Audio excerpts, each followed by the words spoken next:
The text message arrived while I was reviewing tenant applications at my office. Family Thanksgiving at our house this year. 4 p.m. sharp. Don't be late. Margaret. Margaret, my mother-in-law, had a way of turning every invitation into a summons.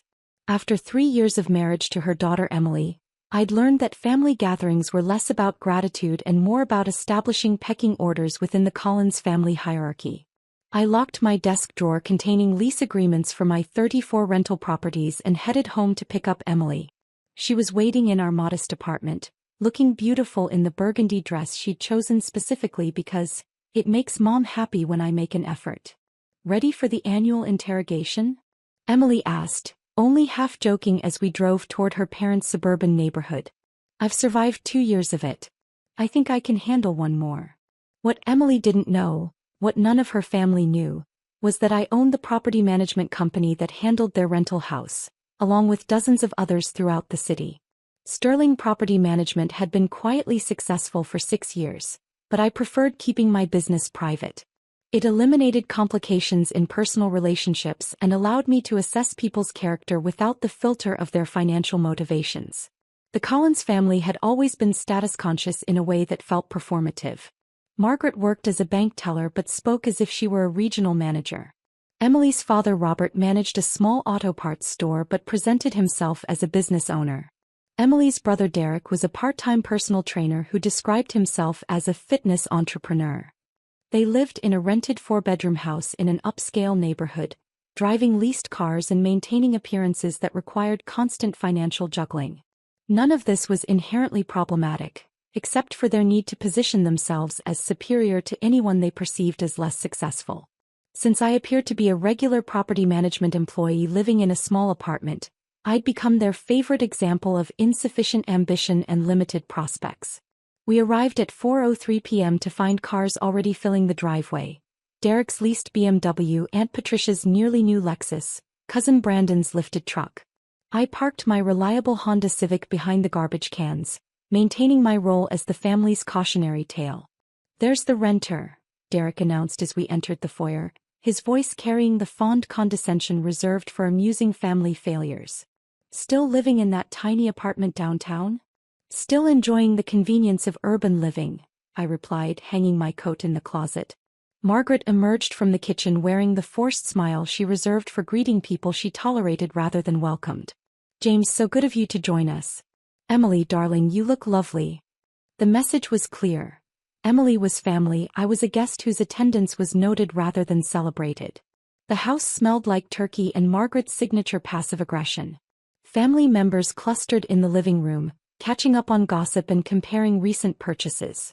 The conversation followed predictable patterns. Who'd gotten promoted, who'd bought new cars, who was planning expensive vacations. Brandon just put an offer on a house, Aunt Patricia announced proudly. 3 bedrooms, 2 baths, beautiful neighborhood. Brandon beamed at the recognition.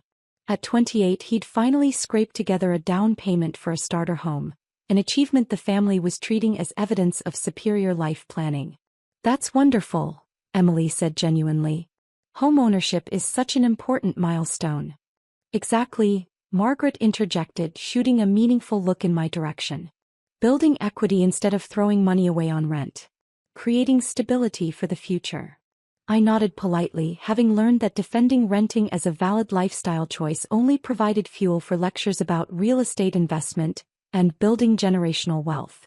Derek joined the conversation with the enthusiasm of someone who'd watched several property investment YouTube videos. The thing about renting is you're basically paying someone else's mortgage. You're making them rich while building nothing for yourself. It's fine for college students, Robert added, but eventually you need to think about building something permanent. I sipped my beer and maintained neutral expression, curious about where this was heading. The family's financial advice sessions were always entertaining, especially since their own fiscal decisions suggested limited understanding of wealth-building strategies. Dinner was served with the usual production. Margaret's best china, carefully arranged place cards, formal dining room reserved for special occasions. I found myself seated between Emily and her 12-year-old cousin, safely away from the adults' table where important family business was discussed. The meal progressed through standard holiday conversation topics. Work updates, neighborhood gossip, political opinions carefully modulated to avoid genuine disagreement. But as the wine flowed and comfort levels increased, the conversation inevitably turned to the subject Margaret had clearly been preparing all evening. "James," she said during a lull in conversation, "Emily mentioned you're still renting that little apartment downtown. Have you given any thought to buying a place?" The question wasn't casual inquiry. It was the opening salvo in a coordinated campaign.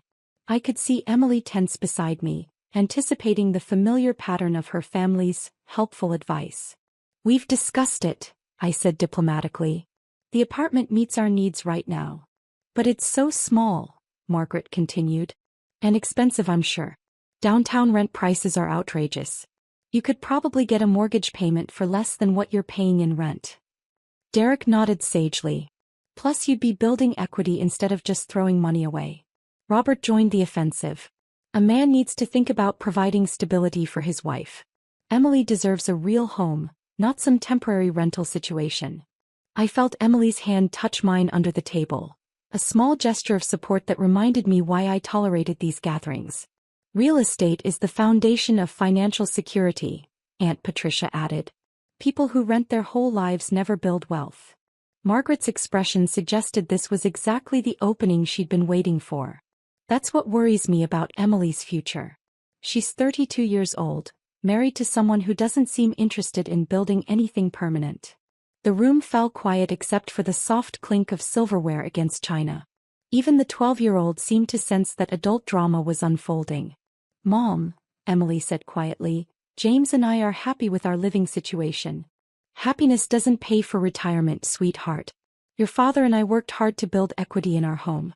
We understand the importance of real estate investment." The irony was thick enough to cut with a knife, considering they were renting the house where this conversation was taking place. But family mythology often superseded actual facts. "Maybe James doesn't understand how real estate works," Derek suggested with the condescending helpfulness of someone explaining simple concepts to slow children. "I could show you some properties in our price range. Nothing fancy but starter homes that would get you building equity." "Our price range," I repeated quietly. "Well, realistic options for someone in property management. Entry-level stuff." Robert cleared his throat importantly. "The thing is, James, our daughter deserves better than a renter. She grew up in a family that values ownership, stability, building something lasting." Margaret nodded emphatically. Emily could have married any number of successful men. Doctors, lawyers, business owners. Men who understand the importance of providing security. Instead, she continued, building momentum for her prepared speech, she chose someone who seems content with temporary arrangements. I looked around the table at faces that ranged from sympathetic embarrassment to eager anticipation of my response. Emily's eyes were bright with angry tears she was too polite to shed in front of her family. "I understand your concerns," I said carefully. "You want Emily to be financially secure." "Exactly," Margaret said, mistaking my acknowledgement for agreement. "We want her to have the kind of life she deserves. The kind of life we've worked to provide. Which is why," Robert added, "we hope you'll seriously consider making some changes. Emily's not getting any younger, and if you want children someday—" "Children need stability," Margaret interrupted. "They need to grow up in homes their parents own, in neighborhoods with good schools, with the security that comes from building equity." Derek was nodding like this was the wisest financial advice ever dispensed. "It's really just about priorities, man.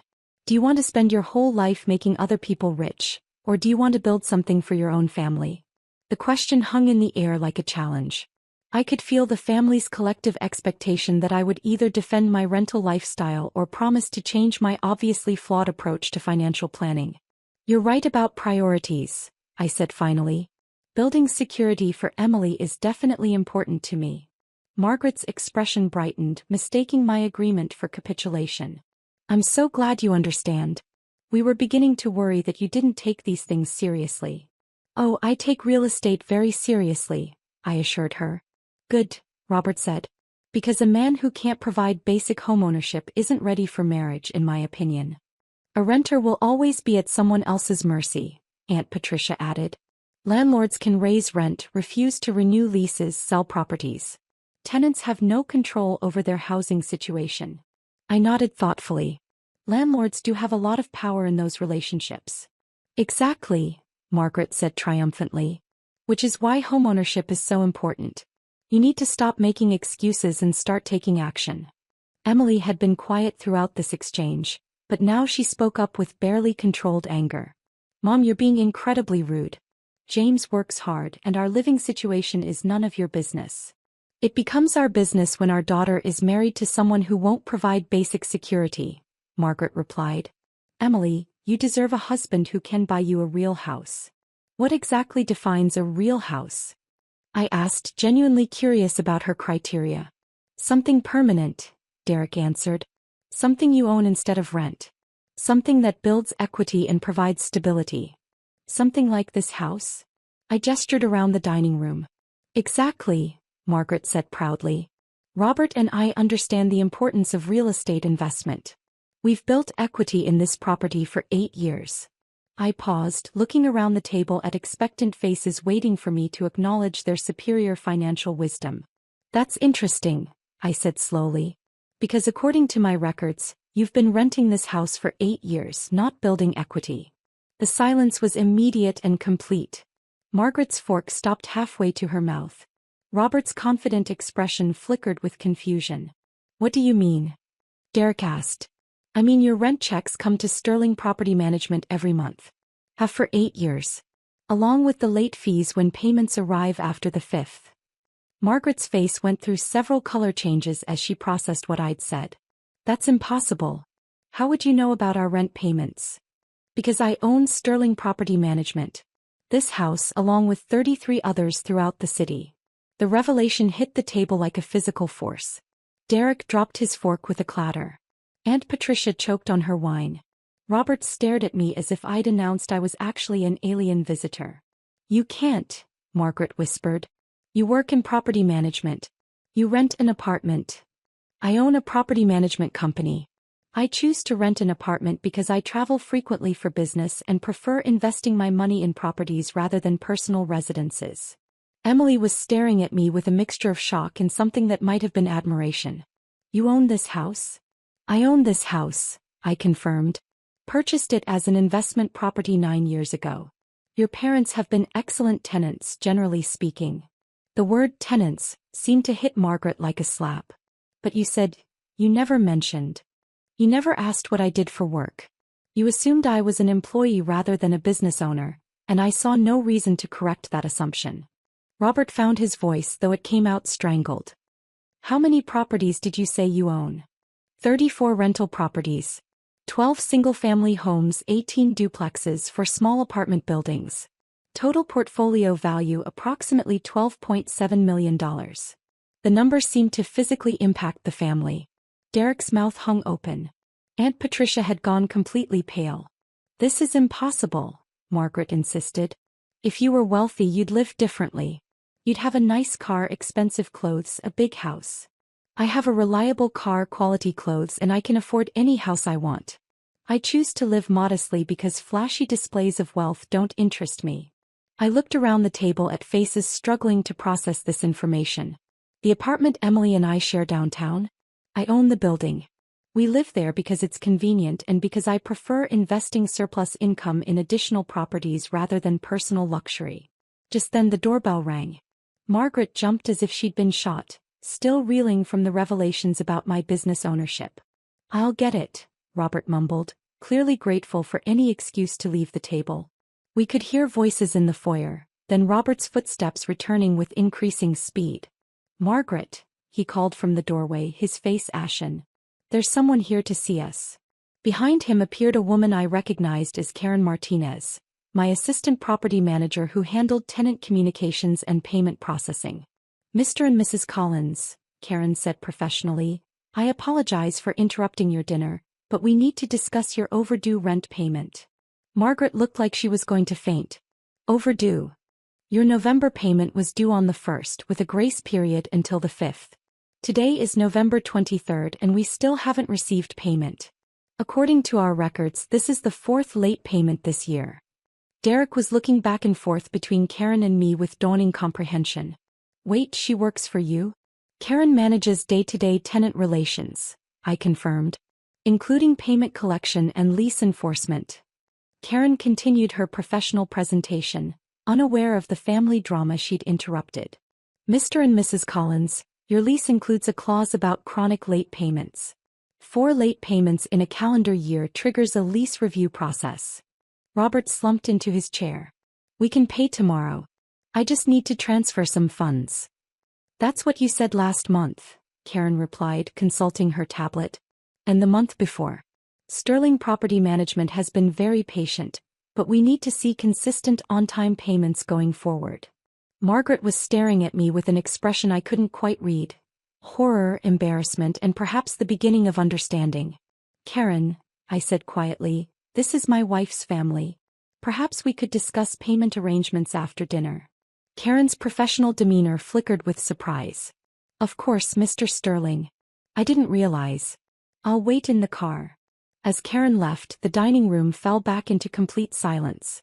The Collins family was processing not just my wealth revelation, but the mortifying reality that their landlord had just witnessed their lecture about my supposed financial inadequacy.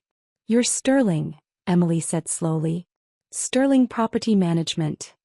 James Sterling, I confirmed. I've been using my middle name socially since college. Seems simpler than explaining the business connection.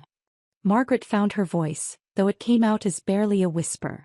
How long have you known we were your tenants? Since before Emily and I started dating.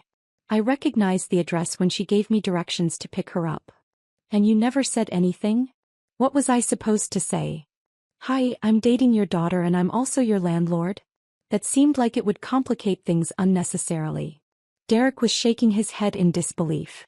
So when we've been giving you advice about real estate, I've been listening to tenants explain homeownership strategies to their landlord. Yes. Robert cleared his throat painfully. The late payments are between Sterling Property Management and our tenants. They don't affect my personal relationships. But even as I said it, we all knew that line had been permanently blurred. I need some air, Margaret announced, standing abruptly and walking toward the back door. Robert followed her, muttering something about checking his bank balance. Derek excused himself to make a phone call, probably to his girlfriend to explain why Thanksgiving dinner had imploded. Emily and I sat alone at the table, surrounded by half-eaten turkey and the debris of her family's shattered assumptions. Why didn't you tell me? She asked quietly. Would it have changed anything between us? I don't know. Maybe. It's a lot to process. I reached for her hand. I'm the same person I was this morning. The same person you married. I just happen to own more real estate than your family realized. Emily was quiet for a long moment, staring at her wedding ring. They're never going to recover from this, are they? Through the kitchen window we could see Margaret and Robert in intense conversation on the back patio. Margaret was gesturing dramatically while Robert held his phone, probably calculating how quickly they could make their overdue rent payment. They'll adapt, I said. People usually do when their assumptions get challenged by reality. Mom's been bragging to her friends about living in this neighborhood for years. She's been pretending they own the house. They can keep pretending if that makes them happy. I'm not going to announce their rental status to the world. Emily squeezed my hand. You could have humiliated them completely. Why didn't you? Because they're your family. And because everyone deserves dignity, even when they're being judgmental about other people's life choices. The back door opened and Margaret returned, followed by Robert. Their expressions suggested they'd reached some kind of decision during their private conversation. James, Margaret said formally, we owe you an apology. You don't owe me anything. We do, Robert added. We made assumptions about your situation without knowing the facts. That was unfair and rude. Margaret sat back down, looking older than she had an hour earlier. We were worried about Emily's future. We thought you weren't ambitious enough for her. I understand wanting the best for Emily. That's not something I'd ever criticize. But we went about it wrong, Margaret continued. We made judgments based on appearances rather than character. Derek returned from his phone call, looking sheepish. So, I guess you probably don't need my advice about starter homes. Probably not, I agreed gently. The remainder of the evening passed quietly. Karen had left after I assured her the payment situation would be resolved promptly. The family slowly reassembled for dessert, but the dynamic had shifted permanently. Conversation was subdued and careful. Margaret asked polite questions about my business, clearly trying to recalibrate her understanding of my place in the family hierarchy. Robert inquired about property management strategies with genuine curiosity rather than condescension. Derek seemed mostly impressed that someone he'd been treating as a cautionary tale was actually more successful than anyone at the table. As Emily and I prepared to leave, Margaret pulled me aside. "The rent," she said quietly. "We'll have it to you tomorrow. And we'll be on time going forward." "Margaret, business and family are separate things. Sterling Property Management has policies, but they're not personal." "I know. But we want to be good tenants. We like this house." I nodded. "It's a good house. You've taken excellent care of it." She smiled, the first genuine smile she'd directed at me in 3 years of family gatherings. "Emily's lucky to have you," she said. "I'm sorry it took us so long to see that." As we drove home, Emily was quiet until we reached downtown. "Are you upset that I didn't tell you?" I asked. "No," she said slowly. "I think I understand why you kept it private. People treat you differently when they know you have money." Exactly. Tonight was a perfect example of how assumptions about wealth can overshadow actual character assessment. "My family really embarrassed themselves, didn't they? They showed they care about your future." The approach was flawed, but the motivation was love. Emily laughed for the first time since dinner. "You're being very generous about people who spent the evening insulting your lifestyle choices." "They weren't insulting me, Emily. They were expressing fears about your security and happiness. Parents are supposed to worry about those things." We parked outside our apartment building, the building I owned but had never mentioned owning, and took the elevator to our modest unit that suddenly seemed less like evidence of limited success and more like a conscious choice about lifestyle priorities. "What happens now?" Emily asked as we got ready for bed. "Nothing changes between us. Your family might treat me differently at future gatherings, but that's their adjustment to make." "And the late rent payments?" "Karen will work with them on a payment plan if needed. Sterling Property Management has policies about chronic lateness, but they're designed to protect property investments, not punish good tenants who hit temporary rough patches." Emily was quiet for a moment. "You really don't care about impressing people, do you?" "I care about impressing you. Everyone else's opinions are secondary." That night, I lay awake thinking about family dynamics and the stories people tell themselves about success and failure. Margaret and Robert weren't bad people. They were parents worried about their daughter's future, operating with incomplete information and making decisions based on assumptions rather than facts. The Collins family would adjust to this new reality. Margaret would probably brag to her friends about her son-in-law's business success, conveniently forgetting her previous concerns about my ambition. Robert would ask for investment advice and home maintenance tips. Derek might request job opportunities or business mentorship. But Emily and I would remain essentially unchanged. We'd still live in our convenient apartment, drive reliable cars, and make decisions based on our values rather than other people's expectations. The difference was that future family gatherings would be less stressful, now that everyone understood that financial security wasn't something I lacked, but something I'd achieved through methods they hadn't recognized. Sometimes the most satisfying revelations aren't about proving people wrong, but about helping them understand that success comes in many forms, and that making assumptions about other people's lives usually reveals more about the assumers than the assumed.